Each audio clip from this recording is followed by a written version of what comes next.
কুয়েটের ৩৭ শিক্ষার্থীর বহিষ্কারাদেশ স্থগিত, খুলে দেওয়া হয়েছে হল। এক দফা দাবিতে অনড় শিক্ষার্থীরা। বিএনপির অদৃশ্য প্রতিপক্ষ ধীরে ধীরে দৃশ্যমান হচ্ছে, চলছে অপপ্রচার, মন্তব্য তারেক রহমানের।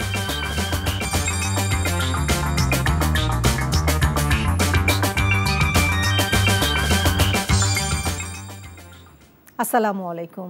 নাজনীন আহমেদ স্বাগত জানাচ্ছি এনটিভি সন্ধ্যার খবরে। ক্রাউন সিমেন্ট শিরোনাম দেখছিলেন, এবারে পুরো খবর। খুলনা প্রকৌশল ও প্রযুক্তি বিশ্ববিদ্যালয়ের সিন্ডিকেট সভার সিদ্ধান্তে ৩৭ শিক্ষার্থীর সাময়িক বহিষ্কারাদেশ প্রত্যাহার এবং সব আবাসিক হল খুলে দেওয়া হয়েছে। আন্দোলনরত শিক্ষার্থীদের সঙ্গে শিক্ষা উপদেষ্টা দেখা করে তদন্ত কমিটির রিপোর্ট অনুযায়ী সমস্যা সমাধানের আশ্বাস দিলেও উপাচার্য অধ্যাপক মোহাম্মদ মাসুদের অপসারণ দাবিতে আমরণ অনশন চালিয়ে যাচ্ছেন শিক্ষার্থীরা। এদিকে আন্দোলনে তৃতীয় পক্ষের ইন্ধন রয়েছে বলে দাবি শিক্ষক সমিতির। বিস্তারিত শওকত করিমের ডেস্ক রিপোর্টে।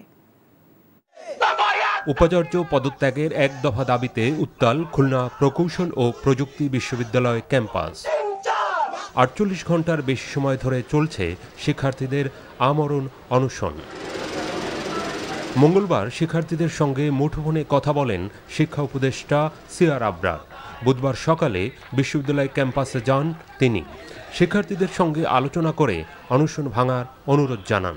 তিনি আশ্বাস দেন, তদন্ত কমিটির রিপোর্ট অনুযায়ী ব্যবস্থা নেওয়া হবে জড়িতদের বিরুদ্ধে। অসুস্থ শিক্ষার্থীদের দ্রুত চিকিৎসা সেবা নেওয়ারও অনুরোধ করেন তিনি। অত্যন্ত কম্পিটেন্ট ইনকোয়ারি কমিটি, তারা সেই আইনের মধ্যে থেকেই তারা সুপারিশ করবেন বলে আমরা আশা করছি। যে রিকমেন্ডেশন হবে সেটা আমরা বিবেচনা করে যে সিদ্ধান্ত আমরা নেব সেটা অতি দ্রুত সেই সিদ্ধান্ত আমরা বাস্তবায়ন করব। কিন্তু উপাচার্য পদত্যাগ না করা পর্যন্ত কর্মসূচি চালিয়ে যাওয়ার ঘোষণা দেন আন্দোলনরত শিক্ষার্থীরা। আমাদের সাথে যে জুলুমগুলো হয়েছে সবগুলো তিনি জানেন। এরপরে তিনি এখানে আসছেন, নিজে আসছেন, তিনি সমাধানটা করে দেবেন। আর সমাধান একটাই, যে ভিসি মাস্টার যিনি আছেন তার অপসারণ। আমরা বলেছি যে আমরা রেজাল্ট না নিয়ে বা ফলাফল না নিয়ে আমরা উঠবো না। আমরা দাবিটা যতক্ষণ পর্যন্ত না দেখছি সচক্ষে যে মানা হয়েছে ততক্ষণ পর্যন্ত আমাদের অনশন কর্মসূচি বহাল থাকবে। কুয়েট শিক্ষার্থীদের সমর্থনে চট্টগ্রাম, রাজশাহী সহ দেশের বিভিন্ন শিক্ষা প্রতিষ্ঠানেও অনশন, বিক্ষোভ সহ বিভিন্ন কর্মসূচি অব্যাহত রয়েছে। এদিকে সংবাদ সম্মেলনে বিশ্ববিদ্যালয়ের চলমান পরিস্থিতি নিয়ে তৃতীয় পক্ষের ইন্ধন রয়েছে বলে দাবি করেন কুয়েট শিক্ষক সমিতি। শওকত করিম, এনটিভি নিউজ ডেস্ক। বিএনপির অদৃশ্য প্রতিপক্ষ ধীরে ধীরে দৃশ্যমান হচ্ছে, এমন মন্তব্য করে ভারপ্রাপ্ত চেয়ারম্যান তারেক রহমান বলেছেন, দলের বিরুদ্ধে অপপ্রচার চলছে। আরও বিভিন্ন প্রতিপক্ষ এই প্রোপাগান্ডায় যোগ দিচ্ছে। তিনি বলেছেন, জিয়া পরিবার ও বিএনপির বিরুদ্ধে যে নির্যাতন করা হয়েছে তার প্রতিশোধ জুলুমের মাধ্যমে নেবে না বিএনপি, এর জবাব দেওয়া হবে ৩১ দফা বাস্তবায়নের মাধ্যমে। রংপুর বিভাগের ৩ জেলায় দলের কর্মশালায় এসব বলেন তারেক রহমান। একে মইনুল হক ও ইয়াসিন শিথুনকে সাথে নিয়ে ইমরুল হাসানের রিপোর্ট। ৩১ দফার সংস্কার প্রস্তাবনা তৃণমূলে ছড়িয়ে দিতে ধারাবাহিক কর্মসূচির অংশ হিসেবে রংপুর, নীলফামারী ও সৈয়দপুরে একযোগে কর্মশালার আয়োজন করে বিএনপি। লন্ডন থেকে অনলাইনে যুক্ত হয়ে নেতাকর্মীদের বিভিন্ন প্রশ্নের জবাব দেন তারেক রহমান। বলেন, সরকারের সংস্কার প্রস্তাবনা নিয়ে খুব বেশি আলোচনা হলেও সাধারণ মানুষের কথা নেই তাতে। তিনি বলেন, বিএনপির ৩১ দফা দেশের জনগণের ভবিষ্যৎ পথরেখা তৈরি করবে। এই বিষয়গুলোকে আমরা নিয়ে যাই মানুষের দোরগোড়ায়, প্রত্যেকটি মানুষ, দল মত নির্বিশেষে প্রতিটি মানুষের কাছে। আপনার যদি মনে হয় এই মানুষটি তো এর আগে আমাকে ভোট দেয়নি, আমার দলকে ভোট দেয়নি, আমার দলের প্রতীকে ভোট দেয়নি, তার কাছে আমি যাব না, দয়া করে এই চিন্তাটি করবেন না। আপনি যান তার কাছে। এমনও তো হতে পারে আপনি যখন তার সামনে আপনার ৩১ দফার চিন্তা ভাবনা চেতনা আপনি তুলে ধরবেন, সে তো তার সিদ্ধান্ত পাল্টাতেও পারে। পাল্টাবে না, এরকম বহু মানুষ তো পাল্টেছে। কাজেই আপনি তার কাছে যান। তারেক রহমান বলেন, বিএনপির বিরুদ্ধে নানামুখী চক্রান্ত ও অপপ্রচার চলছে। বিভিন্ন রকম প্রোপাগান্ডা হচ্ছে আমাদের বিরুদ্ধে, মিথ্যে প্রোপাগান্ডা হচ্ছে সোশ্যাল মিডিয়াতে। সহকর্মী, এই ব্যাপারে আপনাদেরকে আমি 7 মাস আগে আমি আপনাদেরকে সচেতন করেছিলাম। দেশব্যাপী আপনাদের সাথে আলোচনা হয়েছিল, সচেতন করেছিলাম। আমাদের সেই অদৃশ্য প্রতিপক্ষ আস্তে আস্তে দৃশ্যমান হচ্ছে, সাথে আরো বিভিন্ন প্রতিপক্ষ কিন্তু তাদের সাথে যোগ করছে। কাজেই দেশের জন্য, দেশের স্বার্থে আমরা যা করতে চাই এটি যত বেশি সংখ্যক আমরা মানুষের কাছে নিয়ে যেতে পারবো, মানুষের সমর্থন অর্জন করতে পারবো, আমরা আমাদের সেই দৃশ্য বলেন, অদৃশ্য বলেন বা দৃশ্যমান প্রতিপক্ষকে আমরা তত শক্ত, তত জোরালো ভাবে আমরা তাদেরকে মোকাবেলা করতে পারবো। তিনি বলেন, বিএনপির উপর ফ্যাসিবাদী আওয়ামী লীগের অত্যাচারের প্রতিশোধ একই উপায়ে নেবে না তার দল। বিগত 15-16 বছর ধরে সেই 111 থেকে শুরু করে আপনি এখানে উপস্থিত প্রত্যেকটা মানুষ আপনারা অবর্ণনীয় অত্যাচার নির্যাতন সহ্য করেছেন। আমার উপরে যে অত্যাচার হয়েছে, নির্যাতন হয়েছে, যে জেল জুলুম খেটেছি, আমার মায়ের উপরে যে জেল জুলুম হয়েছে, আমার ভাইকে যেভাবে হত্যা করা হয়েছে, তার প্রতিশোধ আমি নিতে চাই 31 দফা বাস্তবায়নের সাথে। আমরা জুলুম করে প্রতিশোধ নিতে চাই না। তারা যা করেছে আমরা তা করতে চাই না। নির্বাচন সামনে রেখে মানুষের সমর্থন ও আস্থা ধরে রেখে কাজ করতে নেতাকর্মীদের নির্দেশনা দেন বিএনপির ভারপ্রাপ্ত চেয়ারম্যান। আলোচনা করেছেন ইমরুল হাসান, এনটিভি নিউজ, ঢাকা। রোহিঙ্গা সংকট সমস্যার সমাধান না হলে পুরো এ অঞ্চলের নিরাপত্তা স্থিতিশীলতা নষ্ট হবে উল্লেখ করে প্রধান উপদেষ্টা ডক্টর মোহাম্মদ ইউনূস রোহিঙ্গাদের প্রত্যাবাসনে মিয়ানমারকে চাপ দিতে কাতারের সহযোগিতা চেয়েছেন। কাতারের দোহায় কাতার ফাউন্ডেশন আয়োজিত এক বৈঠকে তিনি কথা বলেন। এবছর সেপ্টেম্বরে যুক্তরাষ্ট্রের নিউ ইয়র্কে মিয়ানমারের রোহিঙ্গা মুসলিম ও সংখ্যালঘু ইস্যুতে একটি উচ্চ পর্যায়ের সম্মেলন আয়োজন করবে বাংলাদেশ। সেখানে রোহিঙ্গা প্রত্যাবাসন নিয়ে কাতারের পূর্ণ সহযোগিতা চেয়েছেন ডক্টর ইউনূস।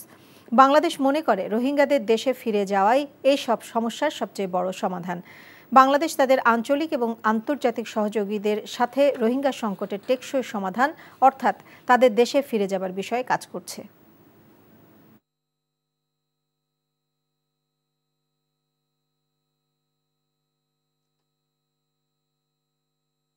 রোহিঙ্গা ক্রাইসিসটা এখন কোন পর্যায়ে আছে, আমাদের কি কি করণীয়, এতগুলো লোক সাফার করছে, এটা গ্লোবাল পৃথিবীর মানে একটা বড় রকমের একটা হিউম্যানিটেরিয়ান ক্রাইসিস এবং এটা যে একটা রিজিওনাল ক্রাইসিসের রূপ নিতে পারে এবং এটার থেকে যে একটা বড় রকমের সিকিউরিটি সমস্যা তৈরি হতে পারে, এই জিনিসটা উনি বারবার জানাতে চাচ্ছেন। বাংলাদেশে স্পেস এক্সের স্যাটেলাইট সেবা পৌঁছাতে আগামী মাসে একটি কারিগরি যাত্রা শুরু করতে তার দলকে প্রস্তুত থাকার নির্দেশ দিয়েছেন স্পেস এক্সের গ্লোবাল এনগেজমেন্ট বিষয়ক ভাইস প্রেসিডেন্ট লরেন ড্রেয়ার। বুধবার কাতারের দোহায় আর্থানা সম্মেলনের সাইড লাইনে প্রধান উপদেষ্টা ডক্টর মোহাম্মদ ইউনূসের সঙ্গে সৌজন্য সাক্ষাৎকালে তিনি একথা জানান। সাক্ষাতে উভয়ে বাংলাদেশে মার্কিন ধনকুবের ইলন মাস্কের মালিকানাধীন মার্কিন মহাকাশযান প্রস্তুতকারক ও মহাকাশ যাত্রা পরিচালনাকারী প্রতিষ্ঠান স্পেস এক্স স্যাটেলাইট সেবা পৌঁছানোর চূড়ান্ত পর্যায় নিয়ে আলোচনা করেন। এছাড়া কাতারের ডেপুটি প্রধানমন্ত্রী ও প্রতিরক্ষামন্ত্রী শেখ সৌদ বিন আব্দুল রহমান বিন হাসান আল থানি এবং বাণিজ্যমন্ত্রী ফয়সাল বিন আল থানির সাথে সৌজন্য সাক্ষাৎ করেন ডক্টর মোহাম্মদ ইউনূস।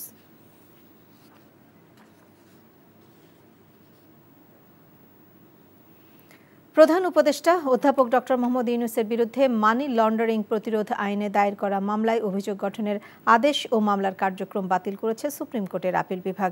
প্রধান বিচারপতি ডক্টর সৈয়দ রেফাত আহমেদের নেতৃত্বে 4 বিচারপতির বেঞ্চ সর্বসম্মতিক্রমে এ রায় দেন। আদালতে রাষ্ট্রপক্ষে ছিলেন attorney general Mohammad Asaduzzaman. Doctor ইউনূসের পক্ষে ব্যারিস্টার আবদুল্লাহ আল মামুন ও দুদকের পক্ষে অ্যাডভোকেট আসিফ হোসাইন উপস্থিত ছিলেন।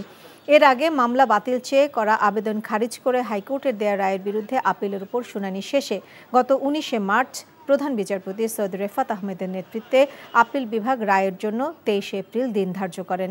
2024 সালের 21শে অক্টোবর আপিলের অনুমতি দিয়েছিলেন আপিল বিভাগ। দুদকের উপপরিচালক গুলশান আনোয়ার বাদী হয়ে 2023 সালে 30 মে মামলাটি দায়ের করেন। হাইকোর্টের আদেশটি সেটাসাইড করা হলো এবং এই মামলাটিকে আপিল অ্যালাউ করে এই মামলাটিকে কোয়াশমেন্ট অ্যালাউ করলো এবং অ্যালাউ করে আজকে সত্যের বিজয় হলো এবং আইনের মাধ্যমে এই মামলা থেকে ডক্টর মোহাম্মদ ইউনূস সহ বাকি যারা 7 জন আছেন সবাইকে এই মামলা থেকে খালাস দিয়েছেন। এদিকে ভারত নিয়ন্ত্রিত জম্মু কাশ্মীরের পেহেলগামে সন্ত্রাসী হামলা ও হত্যার ঘটনায় তীব্র নিন্দা জানিয়েছেন বাংলাদেশের অন্তর্বর্তী সরকারের প্রধান উপদেষ্টা ডক্টর মোহাম্মদ ইউনূস। ভারতের প্রধানমন্ত্রী নরেন্দ্র মোদীকে উদ্দেশ্য করে দেয়া এক এক্স বার্তায় ডক্টর ইউনূস কাশ্মীরের পেহেলগামে সন্ত্রাসী হামলায় পর্যটকদের মৃত্যুর ঘটনায় গভীর সমবেদনা জানিয়ে বলেন, বাংলাদেশ আবারও নিশ্চিত করছে যে সন্ত্রাসবাদের বিরুদ্ধে এদেশের অবস্থান সব সময়ই দৃঢ়। আগামী নির্বাচনের আগেই খুনি হাসিনার বিচারের রায় দেখতে চান বলে জানিয়েছেন জাতীয় নাগরিক পার্টি এনসিপির উত্তরাঞ্চলের মুখ্য সংগঠক সার্জিস আলম। বিকেলে রাজধানীর উত্তরার বিএনএস সেন্টারের সামনে আওয়ামী লীগকে নিষিদ্ধ করা, গণহত্যার বিচার ও সংস্কারের দাবিতে বৃহত্তর উত্তরা জোন এনসিপি আয়োজিত বিক্ষোভ সমাবেশে তিনি এসব কথা বলেন। বিচারের আগে আওয়ামী লীগ যদি রাজনীতিতে আসার স্পর্ধা করে তাহলে জুলাই আগস্টের মতো আবারও রাজপথে তাদের প্রতিহত করা হবে বলে জানান তিনি। গণমাধ্যম সহ বুদ্ধিজীবীরা শেখ হাসিনাকে স্বৈরাচার ও খুনি না বলার সমালোচনাও করেন সার্জিস আলম।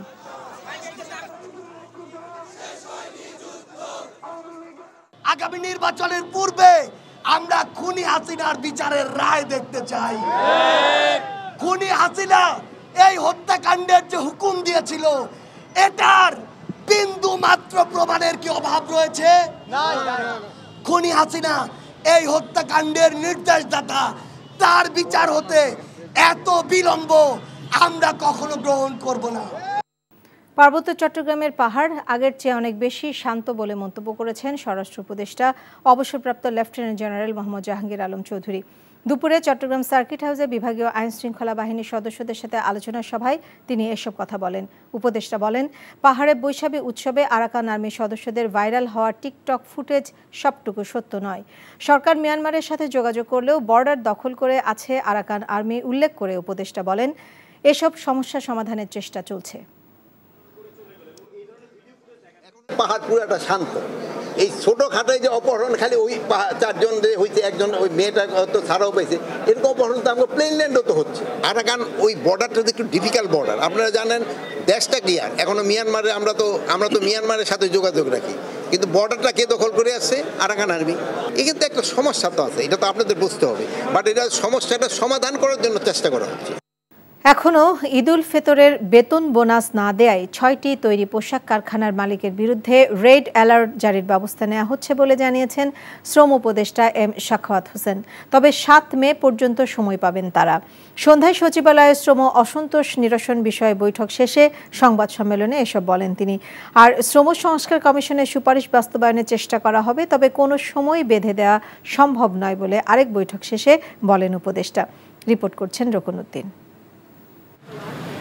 রোজার ঈদের আগেই দেশের সব শিল্প কারখানার কর্মীদের বেতন বোনাস পরিশোধ করা হচ্ছে বলে ঘোষণা দিয়েছিলেন শ্রম উপদেষ্টা নিজেই। প্রয়োজনে তাদের সম্পদও বিক্রি করা হবে বলে জানিয়েছিলেন। কিন্তু এখনও 6টি তৈরি পোশাক কারখানার কর্মীরা বেতন বোনাস পাননি। এ বিষয়ে সিদ্ধান্ত নিতেই বুধবার বিকেলে সচিবালয়ে বৈঠক করেন শ্রম এবং বাণিজ্য উপদেষ্টা সহ সংশ্লিষ্টরা। বৈঠকে বাংলাদেশ ব্যাংক বা সরকারের পক্ষ থেকে আর কোনো আর্থিক সহায়তা দেয়া হবে না বলে সিদ্ধান্ত হয়। বেতন ভাতা পরিশোধে সময় বেঁধে দেওয়া হয় 7 মে পর্যন্ত। এইসব ফ্যাক্টরির ব্যাংকের সাথে বসে দেখতে হবে যে তাদের কি লায়াবিলিটি আছে, কি অ্যাসেট আছে, এবং সেই ব্যাংক তাদের লায়াবিলিটি থেকে যদি অ্যাসেট বেশি থাকে সেখান থেকে তারা টাকা তাদেরকে দিতে পারে কি না।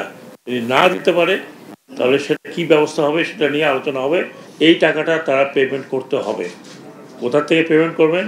হয় তাদের অ্যাসেট বিক্রি করে, যদি করা যায়, করা যাবে কিনা আমার সন্দেহ আছে, না হলে বাড়িঘর বিক্রি করে। মালিকের বউ, মালিকের ছেলে কেউ তো নাই। আমরা তো সেটা বলে রেড অ্যালার্ট দেওয়ার কথা বলেছি, কাল পরশুর মধ্যে আপনার জানবেন কাতে কাদের নামে রেড অ্যালার্ট দেওয়া হয়েছে। এর আগে শ্রম সংস্কার কমিশনের প্রতিবেদন তুলে দেওয়া হয় উপদেষ্টার কাছে। একজন অতিরিক্ত সচিবের নেতৃত্বে কমিশনের সুপারিশ পর্যালোচনার পর তা যথাসময়ে কার্যকর করতে ব্যবস্থা নেওয়া হবে বলে জানান Sakhawat Hossain. Anything which is feasible বাংলাদেশে, আপনি একটু মনে রাখতে হবে যে আপনি আমাকে রিকমেন্ড করেছেন, কিন্তু আমি ফেস করছি। সো আমাদের আর্থসামাজিক ব্যবস্থা যে অবস্থা এখন এই মুহূর্তে আছে, সেইগুলো লক্ষ্য রেখে কতখানি করা যায়। আমি তো নির্বাচন আলোচনা নিয়ে আই এম নট বদার্ড, ঠিক আছে। I am bothered of my sector. আমার পক্ষে ডিসেম্বর না, পারলে আমি কালকে এটা করব। So December is not any কি বলে টাইম লাইন ফর। আর দেশের 85% শ্রমিক আইনি সুরক্ষার বাইরে উল্লেখ করে মজুরি কমিশন গঠনের মাধ্যমে ন্যূনতম মজুরির ব্যবস্থা ও 3 বছর পর পর তা পর্যালোচনা সহ বেশ কিছু সুপারিশ করা হয়েছে বলে জানান কমিশন প্রধান। রকনউদ্দিন, এনটিভি নিউজ, ঢাকা। 9 কোটি টাকার বেশি অবৈধ সম্পদ অর্জনের অভিযোগে সাবেক প্রতিমন্ত্রী মাহবুব আলী ও তার স্ত্রীর বিরুদ্ধে পৃথক 2টি মামলা করেছে দুদক। বিকেলে রাজধানীর সেগুনবাগিচায় দুদক কার্যালয়ে সংস্থাটির মহাপরিচালক আক্তার হোসেন এই তথ্য জানান। এর আগে সাংবাদিকদের প্রশ্নের জবাবে দুদক কমিশনার মিয়া মোহাম্মদ আলী আকবর আজিজি অর্থ পাচারকারীদের শয়তানের মতো উল্লেখ করে বলেন, তাদের ধরা কঠিন। দুদক কঠোর অবস্থানে আছে জানিয়ে তিনি আরও বলেন, অর্থ পাচারকারী ধরা পড়লে ছাড় নেই। পাচারকারীকে ধরা বড় মুশকিল। পাচারকারী শয়তানের মতো, শয়তান ওই আপনার শিরায় উপশিরায় যায়, শয়তান দেখা যায় না। শয়তানের কর্মকাণ্ডগুলো মানুষ দুর্ভোগে ভোগ করে। পাচারকারীর জন্য আমরা দুর্ভোগ ভোগ করছি, কিন্তু পাচারকারীকে যদি কোনো না কোনোভাবে আমরা ধরতে পারি, ইনশাল্লাহ আমরা কোনো ছাড় দিব না।